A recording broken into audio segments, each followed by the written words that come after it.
বাটাবাটির ঝামেলা ছাড়াই এই সুন্দর সুন্দর পেঁয়াজি বানানোর জন্য টেকনিকটা শিখাই দিই, বিশেষ করে প্রবাসী ভাইদের জন্য, যারা কিনা বাটায় অনেক কষ্ট, তাদের তো আর বাটনা নাই।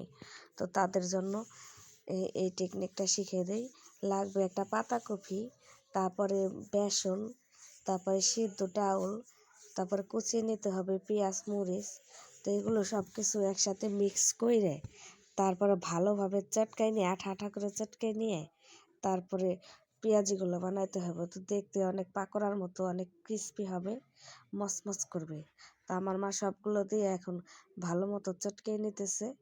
কারণ আমার মা এই বছর ডাল বাটে নাই। আমি বলছি যে ডাল বাটা লাগবে না, তুমি সেদ্ধ করে করে আমাদের এইভাবে বানাই দিও, অনেক মজা লাগে এমনিতে, তোমার আর কষ্ট করে বাটা লাগবে না।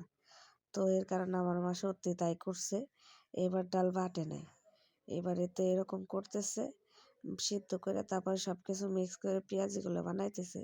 তো খাইতে ভালোই লাগে।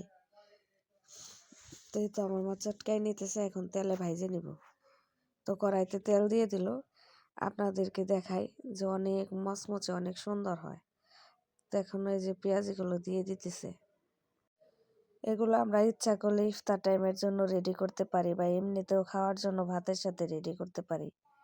তো যাদের পছন্দ হইলো টেকনিকটা, তারা ইচ্ছা করলে এভাবে বাটা ছাড়া এভাবে সিদ্ধ ডাউল দিয়ে পেঁয়াজি বানায় খাইতে পারেন।